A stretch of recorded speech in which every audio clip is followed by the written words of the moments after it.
রোগী এবং নার্সকে নিগ্রহের অভিযোগ অন্য এক রোগীর বিরুদ্ধে উঠল। শম্ভুনাথ পণ্ডিত হাসপাতাল সেই সংলগ্ন পলিক্লিনিকের এই ঘটনা, যেখানে রোগী এবং নার্সকে নিগ্রহের অভিযোগ উঠছে অন্য এক রোগীর বিরুদ্ধে। শম্ভুনাথ পণ্ডিত হাসপাতাল সংলগ্ন পলিক্লিনিকে এই ঘটনা ঘটেছে, কিন্তু কেন নার্স এবং অন্য রোগীর উপর চড়াও হলো ওই রোগী, সেই বিষয়টা এখনো পর্যন্ত স্পষ্ট নয়। রোগী এবং নার্সকে নিগ্রহের অভিযোগ অন্য রোগীর বিরুদ্ধে, পলিক্লিনিকের এই ঘটনা, শম্ভুনাথ পণ্ডিত হাসপাতালের সংলগ্ন এই পলিক্লিনিক, কিন্তু কেন এই ঘটনা সেই বিষয়ে এখনো পর্যন্ত কিছু জানা যাচ্ছে না, সেটা কিন্তু এখনো পর্যন্ত স্পষ্ট নয়। তবে এই ঘটনা খুব স্বাভাবিকভাবেই উত্তেজনা ছড়িয়েছে। ঠিক কি ঘটনা ঘটেছে কিছু জানা যাচ্ছে, আর এই বিষয়ে আমরা আরো বিস্তারিতভাবে জানবো। অর্কদীপ্ত মুখোপাধ্যায় সরাসরি রয়েছেন আমাদের প্রতিনিধি আমাদের সঙ্গে। অর্কদীপ্ত, এখনো পর্যন্ত কি জানা যাচ্ছে? কিছু কি জানা সম্ভব হয়েছে যে কেন হঠাৎ করে অন্য এক রোগী অপর রোগী এবং নার্সের বিরুদ্ধে চড়াও হলেন?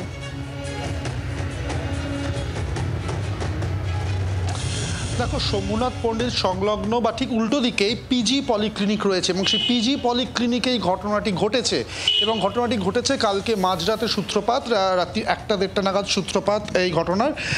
কালকে রাতেই কিন্তু এই পেশেন্টটিকে, যার বয়স মধ্য 40, তাকে এই পিজি পলিক্লিনিকে শিফট করানো হয় এবং তখন থেকে কিন্তু তিনি বাড়িতে যেতে চান এরকম একটা দাবি করছিলেন বা ডাক্তারদের কাছে বা উপস্থিত যারা কর্তব্যরত নার্স ছিলেন তাদের কাছে, এবং বাড়ি যেতে চান অনেকক্ষণ ধরেই তিনি এই দাবি জানিয়ে আসছিলেন।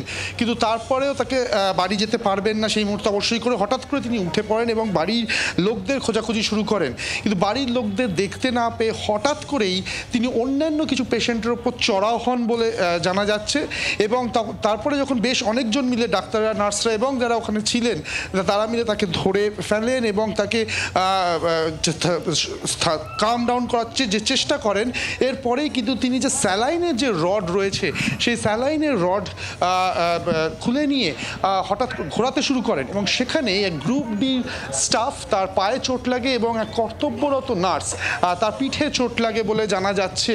তবে কী কারণে তিনি করেছেন পরিষ্কার না হলেও তিনি বাড়ি যেতে চেয়েছিলেন এবং বাড়ি যেতে না পারার জন্যই কিন্তু তার এই ব্যবহার বা এই তার রিয়াকশন, এটাই এখনো পর্যন্ত জানা যাচ্ছে। তবে এখনো পর্যন্ত পিজির তরফ থেকে, আজকে রবিবার দিন, পিজির তরফ থেকে কিন্তু এখনো কোনো সরকারিভাবে কোনো স্টেটমেন্ট পাওয়া যায়নি।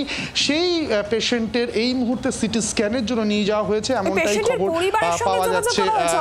পরিবারের তরফ থেকে কিছু বলা হচ্ছে?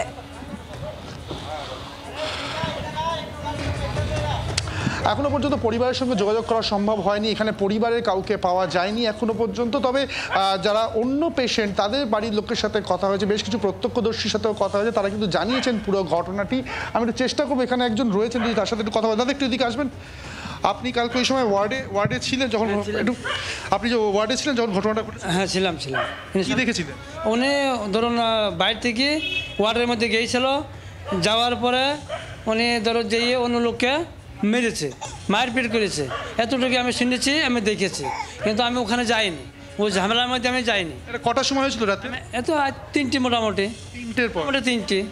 হ্যাঁ, তো দেখো, এরকম আরো বেশ কয়েকজন প্রত্যক্ষদর্শীর সাথে আমরা কথা বলছিলাম, এবং সেই সময় এই রোগী তিনি বাড়ি যেতে চাইছিলেন, কিন্তু বাড়িতে তাকে খুব স্বাভাবিকভাবে তাকে ভর্তি করা হয়েছে, যেহেতু তার বাড়ি যাওয়ার সুযোগ ছিল না, এবং এরপরই তিনি অন্য রোগী এবং নার্সের উপর আক্রমণ করেন, তাদের উপর চড়াও হন, এই অভিযোগ সামনে আসছে। বাংলার আওয়াজ, বাঙালির আবেগ, জি 24 ঘন্টা।